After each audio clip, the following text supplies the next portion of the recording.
शिव पुराण चौथा अध्याय। चंचुला की शिव कथा सुनने में रुचि और शिव लोक गमन। ब्राह्मण बोले, नारी, तुम सौभाग्यशाली हो जो भगवान शंकर की कृपा से तुमने वैराग्यपूर्ण शिव पुराण की कथा सुनकर समय से अपनी गलती का एहसास कर लिया है। तुम डरो मत और भगवान शिव की शरण में जाओ। उनकी परम कृपा से तुम्हारे सभी पाप नष्ट हो जाएंगे। मैं तुम्हें भगवान शिव की कथा सहित वो मार्ग बताऊंगा जिसके द्वारा तुम्हें सुख देने वाली उत्तम गति प्राप्त होगी। शिव कथा सुनने से तुम्हारी बुद्धि शुद्ध हो गई है और तुम्हें पश्चाताप हुआ है तथा मन में वैराग्य उत्पन्न हुआ है। पश्चाताप ही पाप करने वाले पापियों के लिए सबसे बड़ा प्रायश्चित है।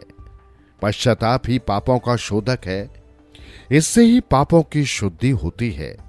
सत्पुरुष के अनुसार पापों की शुद्धि के लिए प्रायश्चित पश्चाताप से ही संपन्न होता है।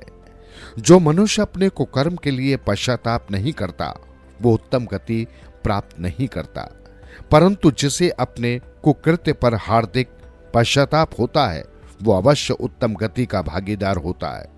इसमें कोई शक नहीं है। शिव पुराण की कथा सुनने से चित्त की शुद्धि एवं मन निर्मल हो जाता है। शुद्ध चित्त में ही भगवान शिव व पार्वती का वास होता है। वो शुद्ध आत्मा पुरुष सदा शिव के पद को प्राप्त होता है। इस कथा का श्रवण सभी मनुष्यों के लिए कल्याणकारी है, अतः इसकी आराधना व सेवा करनी चाहिए। ये कथा भव बंधन रूपी रोग का नाश करने वाली है। भगवान शिव की कथा सुनकर हृदय में उसका मनन करना चाहिए। इससे चित्त की शुद्धि होती है। चित्त शुद्धि होने से ज्ञान और वैराग्य के साथ महेश्वर की भक्ति निश्चय ही प्रकट होती है तथा उनके अनुग्रह से दिव्य मुक्ति प्राप्त होती है। जो मनुष्य माया के प्रति आसक्त है वो इस संसार बंधन से मुक्त नहीं हो पाता। हे ब्राह्मण पत्नी, तुम अन्य विषयों से अपने मन को हटाकर भगवान शंकर की इस परम पावन कथा को सुनो।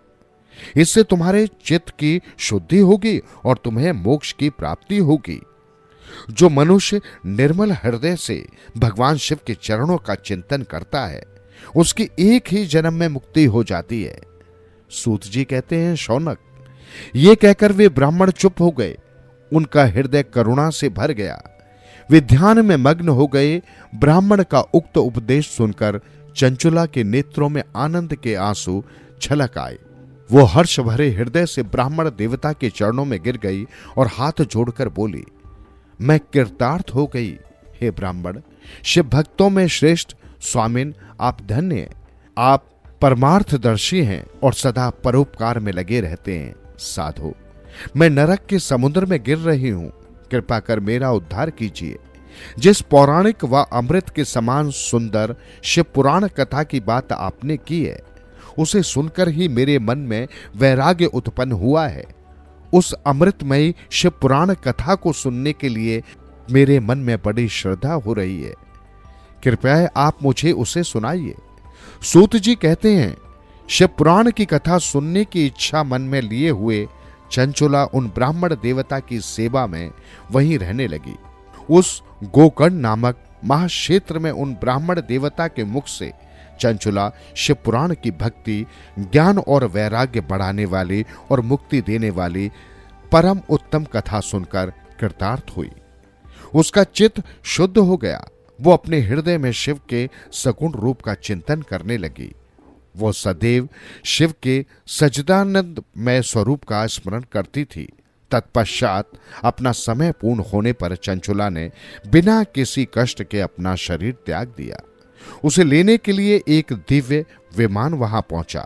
ये विमान शोभा साधनों से सजा था एवं शिव गणों से सुशोभित था। चंचुला विमान से शिवपुरी पहुंची। उसके सारे पाप धुल गए। वो दिव्यांगना हो गई। वो गौरांगी देवी मस्तक पर अर्धचंद्र का मुकुट व अन्य दिव्य आभूषण पहने शिवपुरी पहुंची। वहां उसने सनातन देवता त्रिनेत्रधारी महादेव शिव को देखा। सभी देवता उनकी सेवा में भक्ति भाव से उपस्थित थे। उनकी अंग कांति करोड़ों सूर्यों के समान प्रकाशित हो रही थी। 5 मुख और हर मुख में 3-3 नेत्र थे। मस्तक पर अर्धचंद्रकार मुकुट शोभायमान हो रहा था। कंठ में नील चिन्ह था। उनके साथ में देवी गौरी विराजमान थी, जो विद्युत पुंज के समान प्रकाशित हो रही थी। महादेव जी की कांति कपूर के समान गौर थी। उनके शरीर पर श्वेत वस्त्र थे तथा शरीर श्वेत भस्म से युक्त था। इस प्रकार भगवान शिव के परम उज्जवल रूप के दर्शन कर चंचुला बहुत प्रसन्न हुई। उसने भगवान को बारंबार प्रणाम किया और हाथ जोड़कर प्रेम, आनंद और संतोष से युक्त हो विनीत भाव से खड़ी हो गई। उसके नेत्रों से आनंद आश्रुओं की धारा बहने लगी। भगवान शंकर व भगवती गौरी उमा ने करुणा के साथ सौम्य दृष्टि से देखकर चंचला को अपने पास बुलाया। गौरी उमा ने उसे प्रेम पूर्वक अपनी सखी बना लिया। चंचला सुखपूर्वक भगवान शिव के धाम में उमा देवी की सखी के रूप में निवास करने लगी।